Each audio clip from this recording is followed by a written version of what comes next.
আজকে রান্না নিয়ে আসলাম কাঁচা টমেটোর টক মাছ দিয়ে। কড়াইতে তেল দিয়ে দিলাম, মাছগুলো ভেজে নিলাম। তারপরে মাছগুলো ছেড়ে দেবো, আবার মাছগুলো ভেজে নেব লাল লাল করে। কাঁচা টমেটো, ওলকপি দিয়ে মাছের টক আপনারা বানিয়ে খেয়ে দেখবেন, দারুণ লাগে। এখন করা কাঁচা টমেটো বাজারে খুব উঠেছে, খুব টেস্ট, শরীরের পক্ষেও ভালো। বানিয়ে খেয়ে দেখতে পারেন। কড়াইতে তেল দিয়ে দিলাম, শুকনো লঙ্কা, সর্ষে ফোড়ন। এই যে ওলকপিগুলো আমি কেটে নিয়েছি পিস পিস করে, আপনারা চাইলে আরও ছোট করেও কাটতে পারেন, আমি বড় সাইজের কেটেছি। এইভাবে একটু লাল লাল করে ভাজবো।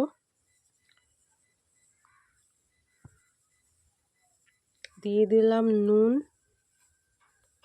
দিয়ে ঢেকে দেব। দিয়ে দিলাম আলু, এর মধ্যে আলুও দেওয়া যায়, আপনারা চাইলে দিতেও পারেন, নাও দিতে পারেন। এইভাবে ভালো করে কড়াইতে ভাজতে হবে।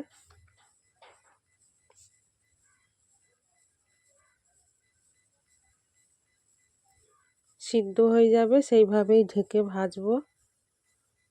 দিয়ে দিলাম কাঁচা টমেটো, আমি পিস পিস করে কেটে রেখেছিলাম, ওটা দিয়ে দিলাম। দিয়ে ভালো করে নাড়াবো।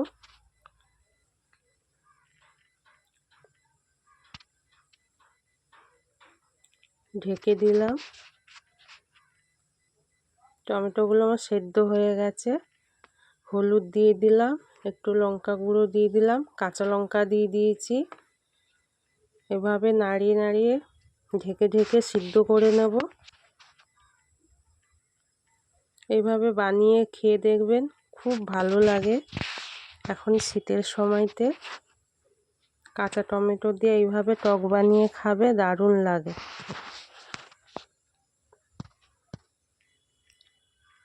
আবার ঢেকে দিলাম। এবার সেদ্ধ হয়ে গেছে, টমেটোগুলো পুরো গলে গেছে। এবারে দিয়ে দেবো জল।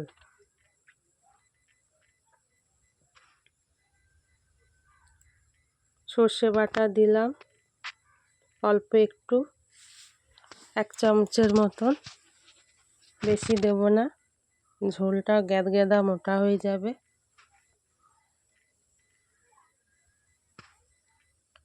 জল দিয়ে দিলাম, সর্ষে দিয়ে বেশি তো কষাতে নেই, তেতো হয়ে যায়। জল দিয়ে দিলাম, ঢেকে দিয়েছি, ফুটে গেছে। এবারে মাছগুলো ছেড়ে দেব এক এক করে। এইভাবে বানিয়ে খেয়ে দেখবে, দারুণ লাগে। নুন মিষ্টিটা পরিমাণ মতন দিয়ে দেবে।